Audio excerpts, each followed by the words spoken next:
Olá e bem-vindos. Hoje vamos mergulhar num tema que, olha, tem tirado o sono de muita gente no Brasil: a reforma tributária. E mais especificamente, o que ela significa para o setor de serviços, que é assim, o motor de 70% da nossa economia, né? A gente está fechando 2025 e 25 e a reforma, que nasceu lá em 2023, está agora naquela fase bem crítica de regulamentação. O debate em cima do projeto de lei complementar 68 está pegando fogo.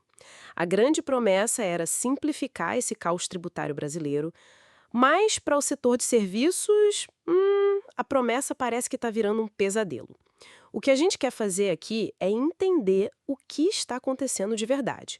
Porque um setor tão vital se sente, sabe, à beira do abismo e que saídas existem. A gente recebeu um conjunto de fontes que pintam um quadro bem complexo. É como imaginar uma empresária que chega num cruzamento com dezenas de placas confusas, sem saber que estrada leva para o crescimento e qual a leva à falência. Ário brasileiro. O que estava tão quebrado no sistema antigo, com PIS, COFINS, IPI, ICMS, ISS, que precisava de uma mudança tão radical? Essa é a pergunta de milhões. Olha, o sistema antigo era um pesadelo de complexidade. A gente tinha 5 tributos sobre o consumo e cada um, assim, tinha as suas próprias regras e elas mudavam de estado, de município para município. Uma empresa que vendesse para o Brasil inteiro precisava de uma equipe de especialistas só para não ser multada. O PIS e a COFINS, por exemplo, eram tão complexos que geraram disputas na justiça que somavam bilhões, sabe? E se arrastavam por décadas. A ideia da reforma era acabar com essa loucura, trocar essa sopa de letrinhas por algo que fizesse mais sentido. Certo. E a solução que encontraram foi esse tal de IVA dual. Na prática, o que isso significa? Significa pegar esses 5 tributos e basicamente fundir em dois. Um federal, a CBS, que é a Contribuição sobre Bens e Serviços, Juntando PIS e COFINS. Disso. E outro para estados e municípios, o IBS, Imposto sobre Bens e Serviços, que junta o ICMS e o ISS. A lógica é do Imposto sobre Valor Agregado, que é usado em mais de 170 países. A cada etapa da produção ou do serviço, paga-se imposto só sobre o valor que se adicionou, e se recupera o imposto pago na etapa anterior. Em teoria, é limpo, é eficiente. Em teoria. Mas é aí que a coisa começa a complicar. Porque para esse sistema funcionar, surgiu um número que assustou todo mundo. Uma alíquota geral, uma taxa única, que as estimativas colocam entre 26,5% e 29%. Peraí, quase 30%. Isso é muito mais alto do que eu imaginava. Onde isso nos coloca no ranking mundial? Nos coloca diretamente no pódio, competindo pela maior alíquota de IVA do mundo. A Hungria, que tinha o recorde, tem uma taxa de 27%. O Brasil está mirando nisso ou até mais. E é esse número que cria o terremoto no setor de serviços. Muitas empresas de serviços, especialmente as do lucro presumido, pagam hoje algo em torno de 8,65% de PIS/COFINS e ISS. E iriam para. Passar de 8,65% para, digamos, 27% é um aumento brutal. Mas por que essa diferença é tão grande? Se o sistema permite recuperar o imposto, ele não deveria ser neutro para todo mundo? Lindamente para a indústria.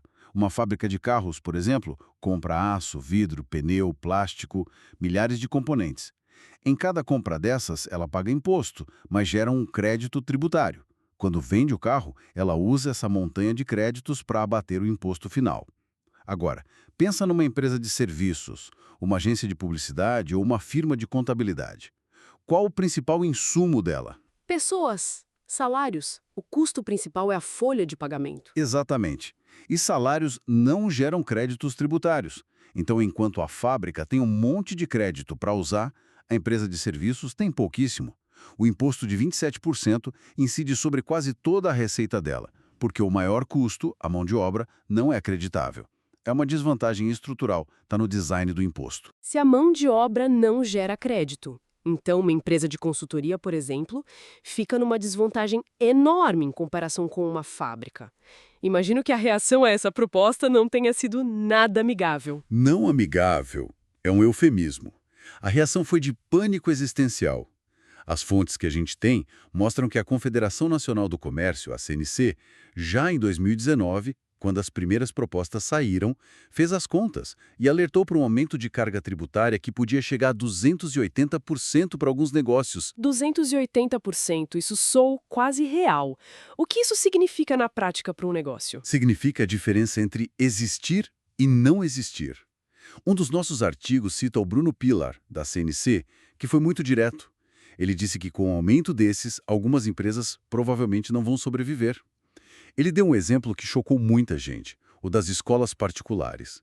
Os cálculos deles apontavam um aumento de 311% nos impostos. 311%. A gente está falando de mensalidades que dobram, triplicam para os pais. É esse o nível do impacto. Precisamente.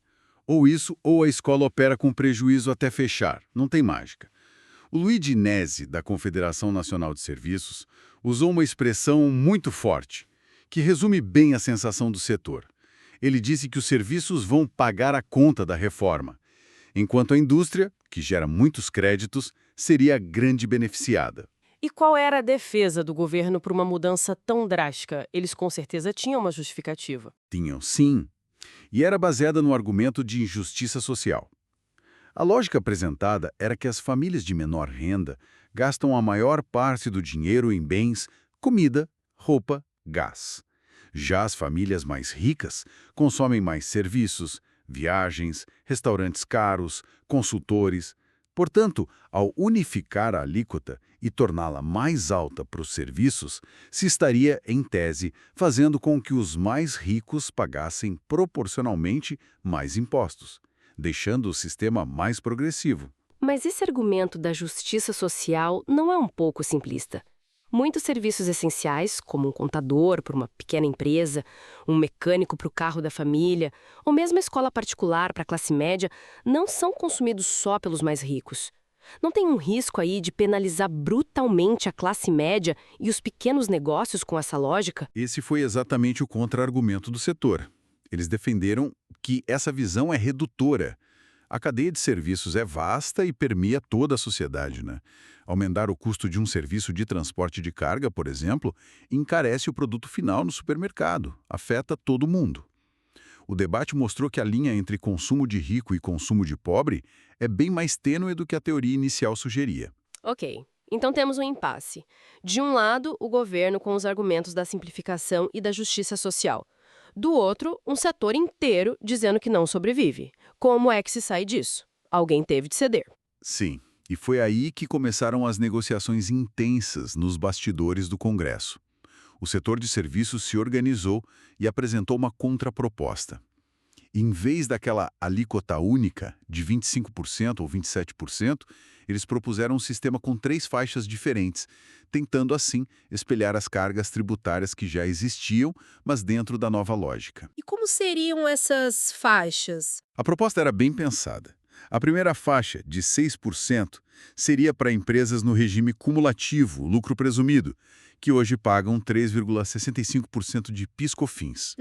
Aqui entrariam setores como saúde, educação, telecomunicações. A segunda faixa, de 11%, seria para empresas do lucro real, que já estão no sistema não cumulativo e pagam muito ISS. E a terceira, entre 11% e 12%, para outras empresas do não cumulativo que também pagam ICMS. A ideia era criar um sistema mais suave sem saltos tão violentos. Exato. E essa proposta foi aceita. Pelo que a gente vê hoje, o resultado final foi bem diferente. Não foi aceita na sua totalidade, mas abriu a porta para a negociação. O que saiu da aprovação no Senado não foi uma alíquota única e cega, nem as 3 faixas, mas sim uma colcha de retalhos de regimes diferenciados e exceções. Foi uma solução política para tentar acalmar os setores mais vocais e com mais poder de pressão. Parece que para resolver um problema, criaram outro. A ideia não era simplificar? Agora temos uma lista enorme de exceções. Isso parece tudo menos simples. Exatamente. A simplicidade original foi sacrificada no altar da viabilidade política. Por exemplo, o texto final criou uma redução de 60% na alíquota para uma lista de 27 tipos de serviços de saúde, desde cirurgias à fisioterapia, além de educação e transporte coletivo. Depois, criou outra redução, de 30%, para serviços de profissionais liberais, advogados, arquitetos, engenheiros, contadores e por aí vai. E ainda isenções totais para casos específicos, como o ProUni. Isso levanta uma questão importante. Se tantos setores vão pagar uma alíquota reduzida, alguém tem de pagar a diferença para a conta fechar, certo? Isso não significa que a alíquota geral, para todos os que não conseguiram uma exceção, acaba sendo ainda mais alta? Esse é o efeito colateral inevitável. Cada exceção criada significa que a alíquota padrão tem que subir um pouco mais para garantir que a arrecadação total do governo permaneça a mesma. É o princípio da neutralidade. Então, quem não está numa categoria privilegiada acaba pagando uma taxa maior. Voltando à nossa imagem da empresária no cruzamento, parece que em vez de um mapa claro, deram um com dezenas de desvios, pedágios especiais e estradas com desconto. A complexidade mudou de forma, mas não desapareceu. E quando é que tudo isso acontece? Não é de um dia para o outro, certo? Uma mudança dessa magnitude deve ter um período de adaptação. Sim, e é um período bem longo. A transição está planejada para durar de 2026 até 2033.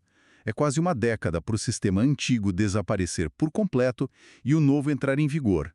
O governo desenhou um plano em 4 fases. A primeira é a criação da CBS, unificando PIS com FINS.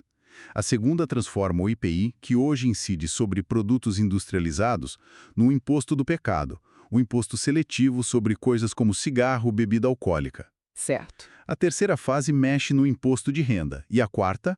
Deixa eu adivinhar, a quarta é a mais esperada pelo setor de serviços. Sem dúvida. A quarta fase é a desoneração da folha de pagamento. Essa é a chave, não é? A grande queixa do setor é que a mão de obra não gera crédito. Se a folha de pagamento for desonerada, ou seja, se os encargos sobre os salários diminuírem ou forem substituídos, isso não resolve o problema na raiz. Em teoria, sim. A desoneração da folha é vista como uma peça que poderia reequilibrar o jogo para o setor de serviços. O problema é que é a última fase, a mais distante e, segundo muitos analistas, a mais incerta. Depende de um cenário econômico e político favorável lá na frente e não há garantias concretas de como ou quando vai ser implementada. Sim, é uma promessa no horizonte. E no meio de tudo isso, como ficam os pequenos, as micro e pequenas empresas que estão no Simples Nacional, que supostamente já é simplificado? Elas são afetadas? Muito. E este é um dos pontos mais críticos. As fontes citam a advogada Caroline Lima, da CNDL, que faz um alerta sério. Uma empresa do Simples Nacional pode perder competitividade. Imagina o seguinte, uma grande empresa precisa contratar um serviço de design. Ela tem 2 opções, uma pequena agência do Simples ou uma agência maior do regime normal. Se ela contratar a agência maior, vai receber um crédito de IBS de, digamos, 27% sobre o valor do serviço. Mas se contratar a pequena agência do Simples, a lei limita o crédito que ela pode aproveitar a um valor muito menor. Então, para a grande empresa, fica mais barato, na prática, contratar o fornecedor maior. Isso pode tirar muitos pequenos negócios do mercado. Exatamente. Cria um incentivo perverso para que as grandes empresas deixem de comprar dos pequenos. É um efeito em cadeia que pode ser devastador para o ecossistema de micro e pequenas empresas, que são as que mais empregam no país. Então, se eu sou dona de um pequeno negócio de serviços, o que eu faço agora? Entro em pânico. Qual é a recomendação? Pânico não ajuda, mas a ação é urgente. A recomendação unânime dos especialistas é, primeiro, fazer um diagnóstico tributário profundo. É preciso simular cenários, sabe?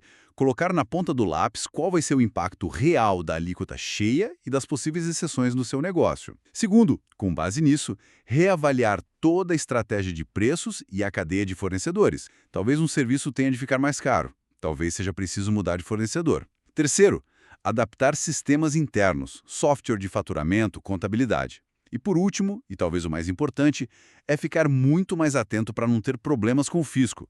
A adaptação vai exigir estratégia e muito planejamento. Resumindo então, o que a gente tira disso tudo é que a reforma que nasceu com a bandeira da simplificação está levando o setor de serviços para um caminho de aumento de custos e, ironicamente, de uma nova forma de complexidade, cheia de exceções e regras especiais. A transição vai ser longa e vai exigir uma ginástica estratégica enorme das empresas. E se a gente olhar o quadro geral, o Brasil está consolidando seu lugar entre os países com a maior carga tributária sobre o consumo no mundo. Toda essa discussão, com as pressões de lobby, as negociações políticas e as soluções remendadas, mostra o quão gigantesco é o desafio de redesenhar um sistema de impostos numa economia tão diversa e cheia de interesses distintos como a nossa. E para terminar, fica uma pergunta no ar. Nesta tentativa de consertar o manicômio tributário, ao criar tantos regimes especiais e exceções para tornar a reforma politicamente viável, não corremos o risco de, no fim, termos criado um monstro diferente, talvez mais organizado, mas ainda assim um monstro? E a pergunta final é sempre a mesma: quem, no fim do dia, vai pagar por ele? As empresas com suas margens espremidas ou todos nós, consumidores, no preço do café, da consulta médica ou da escola dos filhos?